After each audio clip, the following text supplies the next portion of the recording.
আসসালামু আলাইকুম। অত্যন্ত দুঃখ ভারাক্রান্ত মন বা হৃদয় নিয়ে আজকের এই আম ভিডিওটা। আপনারা ইতিমধ্যেই জেনে গেছেন যে আ বাংলাদেশের ৩ বারের সাবেক প্রধানমন্ত্রী,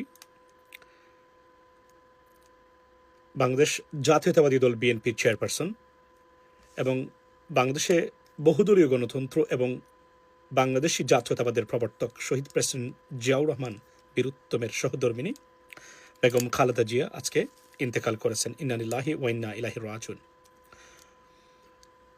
বেগম খালেদা জিয়া এই মৃত্যুর এই প্রস্থান একটি ইতিহাসের সমাপ্তি।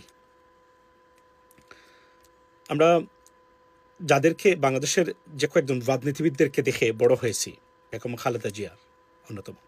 যে কয়েকজন রাজনীতিবিদদের, যে হাতে গোনা কয়েকজন রাজনীতিবিদদের গণতন্ত্র এবং মানুষের অধিকারের জন্য সংগ্রাম করতে দেখেছি, বেগম খালেদা জিয়া অন্যতম। বাংলাদেশে যে কয়েকজন হাতে গোনা রাজনীতিবিদকে মন থেকে ভালোবাসি এবং রেসপেক্ট করি, বেগম খালেদা জিয়া তার অন্যতম। যার জন্য তাকে নিয়ে কোনোদিন একটা কটূক্তিমূলক শব্দ কথা উচ্চারণ করেছে বলে কেউ প্রমাণ করতে পারবে না। যিনি সেই নেত্রী, যিনি ভারতীয় ষড়যন্ত্রের কাছে স্বামী হারানোর পরেও দুঃসন্তানকে নিয়ে বাংলাদেশেই বড় করেছেন।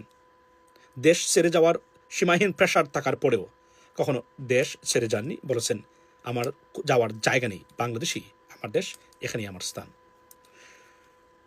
মানুষের অধিকার নিয়ে সবসময় বিভিন্ন ধরনের প্রেশার এবং ষড়যন্ত্রে ছিলেন অটল, ছিলেন আপসহীন। সেই আপসহীন নেত্রী বেগম খালেদা জিয়া আমাদের ছেড়ে চলে গেছেন। আল্লাহ তাকে বেহেশতের সর্বোচ্চ স্থানে অধিষ্ঠিত করুন, সে প্রার্থনা করি। বেগম খালেদা জিয়া আপনি চলে গেছেন, কিন্তু মনে রাখবেন পৃথিবীতে যে হাতে গোনা, কি বাংলাদেশের ইতিহাসে যে হাতে গোনা কয়েকজন রাজনীতিবিদ মানুষের ভালোবাসা এবং রেসপেক্ট নিয়ে রাজনীতি থেকে বিদায় নিয়েছেন, আপনি তার অন্যতম।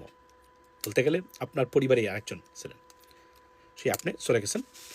আপনার জীবনের অপূর্ণতা হয়তো থাকতে পারে, কিন্তু একজন রাজনীতিবিদ হিসাবে যে ভালোবাসা, রেসপেক্ট অ্যাক্রস দ্য বোর্ড পাওয়ার কথা জীবনের শেষ মুহূর্তে এসে তা আপনি পেয়েছেন। সার্থক আপনি, সফল আপনি। আল্লাহ আপনাকে বেহেশতের সর্বোচ্চ স্থানে অধিষ্ঠিত করুন এবং বাংলাদেশ জাতীয়তাবাদী দল বিএনপি আপনার আপসহীন গণতন্ত্র, মানুষের অধিকারের ক্ষেত্রে আপনার সেই আপসহীন নীতি মেনে চলুক, প্রতিষ্ঠা করুক সেই দলে। আপনার লেগাসি পরবর্তী প্রজন্ম বয়ে বেড়াবে, সে প্রত্যাশা করি। আপনি অপারে ভালো থাকবেন বেগম খালেদা জিয়া। আল্লাহ আপনাকে বেহেশতের সর্বোচ্চ স্থানে, আবারও বলছি, অধিষ্ঠিত করুন। আমিন। আসসালামু আলাইকুম।